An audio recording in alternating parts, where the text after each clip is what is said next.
Okay, folks, I am going to talk a little bit more about bug-out vehicle RVing. Now, if you look on the RV forums, you're going to hear them, they call it, the terminology is boondocking. However, in boondocking, they usually have a time to go dump out their black water tanks or go somewhere else to dump out. So they're boondocking for a week or two. When you're talking of a bug-out vehicle, you got to remember the rule of threes. You can go 3 minutes without air, 3 hours without shelter, 3 days without water, 3 weeks without food. That's not exact. It's not an exact science, but it's close reference.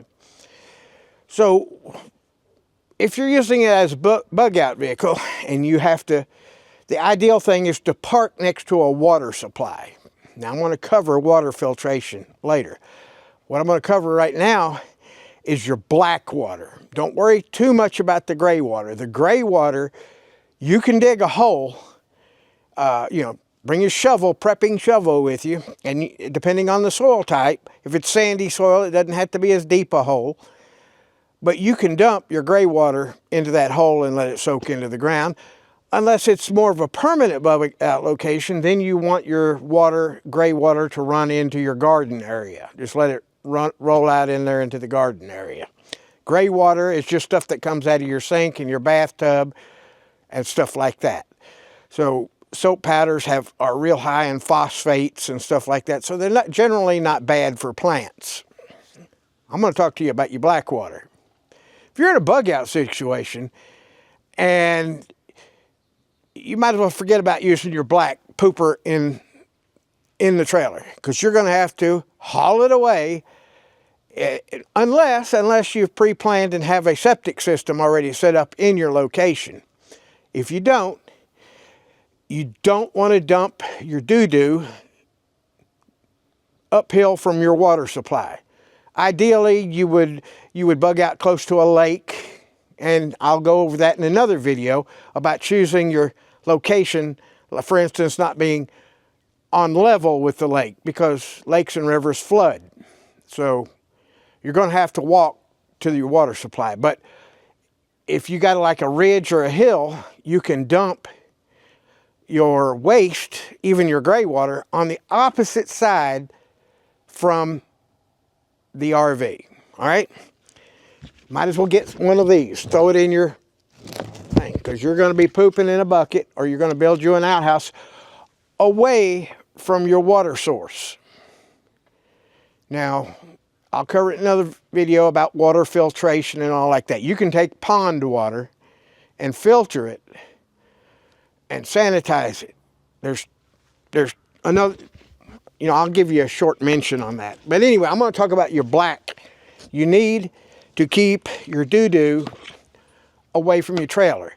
Ideally, you would build a bin and throw your doo-doo and sawdust in the bin and let it decompose. It would be like a compost. So all your food scraps and stuff like that would go in the compost pile along with your doo-doo. And you always want it downwind to where you're living at. So where I'm at, the wind normally blows out of the southwest toward the northeast. So I would want the poopy dumping station to my northeast. So the majority of the time, the wind is blowing the smell away from where I'm living. Don't even think about using your black tanks, because in a poop hit in a fan situation, you're not going to be traveling around the country. All right, so you're going to, let's say you're in a city, you've had to bug out, and you've gone out, and I'll cover this in another video too. You have to be useful to wherever you go. But be sure to have a skill set that you can be useful to whatever community you show up in. Ham radio is a good one. You could be the communications person. But anyway, this doesn't take up any room, and it sits on a 5-gallon bucket. Basically, it's just a toilet seat. That'll work for a few days till you get a more permanent pooper situation dialed in, or you may want to still keep it for those rainy, stormy nights when you don't want to walk out and get all wet and soaked in the rain. You can poop in the bucket and then take it out the next day. So black water in a poo hitting the fan situation where you're having to use shelter, that's one of the beauties of an RV.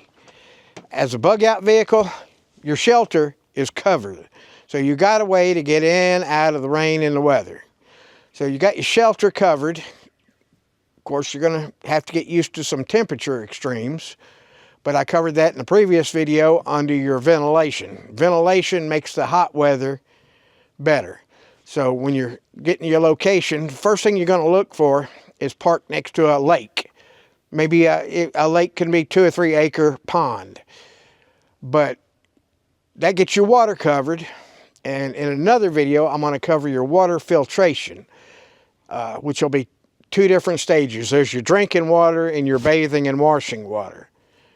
So I'll cover that in the next video. But if you're setting your camper up for a bug out vehicle that could possibly wind up being I'm never going home vehicle, make sure you these are very thin, lightweight, get a couple of them.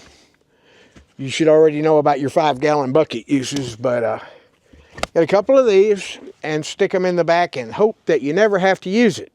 But they're fairly cheap. I'll leave a link to this too on Amazon where you can get it, and I think I get probably a few cents if you order it through my link.